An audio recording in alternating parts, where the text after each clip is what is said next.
sponsored by Space.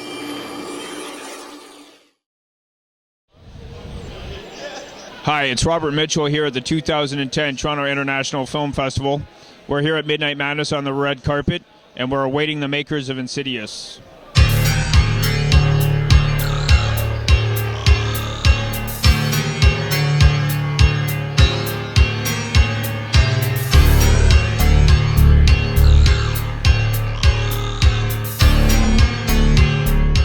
Can you tell me a little bit about your character in the film? Oh my gosh, I play Josh. I play a guy who's certainly, they've moved into a new house, he and his wife, played by the lovely Rose Byrne. Strange things start happening, and Josh holds things pretty close to his vest. So you start to realize a lot of his being sort of shy and reserved. There's a reason.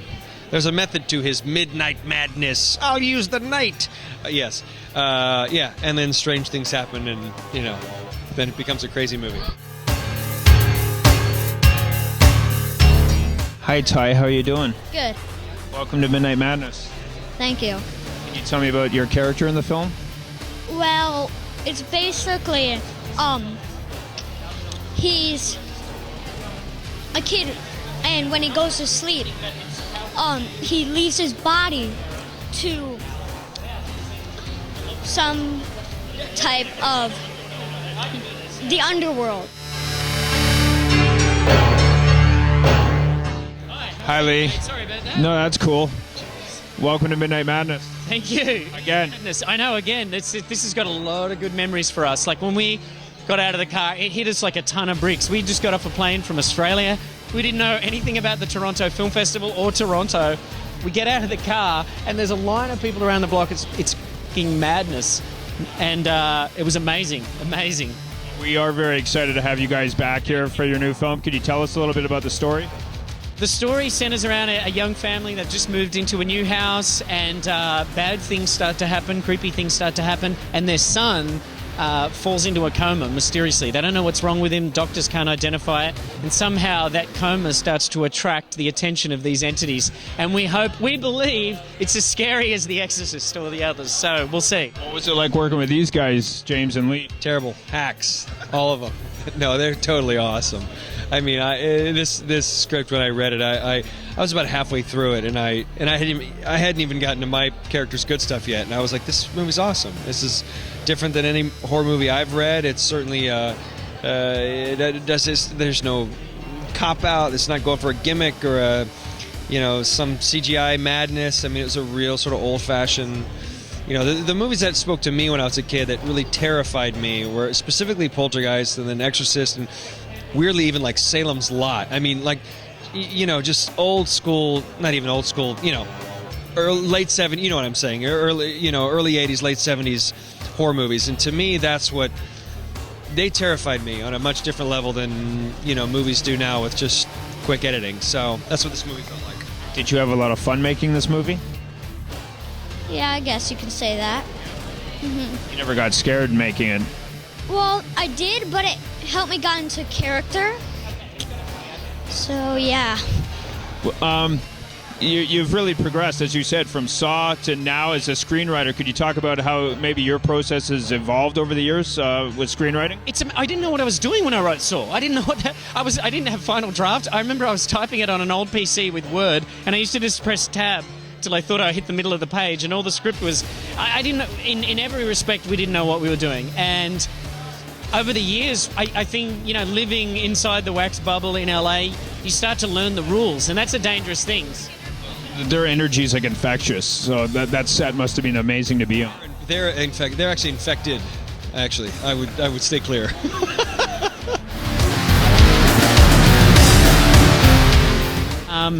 But I think we've forgotten the rules, hopefully. On this film, we did it independent again. It's like an independent film with creative freedom, and I think James did an amazing job of capitalising on the creative freedom that he was given to make the film that we want. We don't want to make a gory film. We want to make a film that scares the shit out of people. That's what we want. We didn't want to make a bloody, disgusting movie, so to speak. We want to make a bloody, scary film. Yes, we want to make a really creepy movie, and I think this film, throughout it all, has a creepy, chilling atmosphere that Yeah. permeates throughout the whole film, you know. Yeah, absolutely. And that's our aim, you know. It's like an old school throwback to the kind of movies that we loved growing up, like Poltergeist and all that. Guys, and we wanted to make this generation's Poltergeist. we want to make this generation's We want to make a Poltergeist. film that, like, kids year from now. We like, don't want when to I saw do that another film- remake. We don't want to do another sequel. We want to do something that's original, but yet is a loving homage to all these great films we love. Your career has brought you this to get to this film. This is the one that you guys always wanted to make. Things we learned. Yeah, we you know, like we went through our up and downs. You know, Yeah, yeah. we've made mistakes along the way, but we realized Leigh came up with this great idea. Where we cooked up the idea together. He wrote this great script, and we realized the only way to do it is to do it independent and hit the film festival circuit with it again. Yeah. And let the fans discover it for themselves. And Yeah. so we're here. It was very nice meeting you. Hey, mate, nice to meet you. what's your Cheers. name? Robert. Robert, nice to meet you, Robert. I saw The Exorcist when I was 5 and it gave me nightmares. I swore off horror films until I was 18. Okay, well, are you gonna? If you're watching the film tonight, I pray that we give you new nightmares. I want you to rack up so much therapy bills because of this film. I hope that you do. Years of therapy. Before from them, because this is a little more sublime and creepy. Okay, most of you probably saw that photo in the program guide of the creepy old woman. You're not going to sleep well tonight. and yes, but don't blame me, blame them. The directors of Insidious, James Wan and Leigh Whannell. And this is that's an Minute Madness history moment here. Just a screenwriter. Give me a round of applause for the director, James Wan.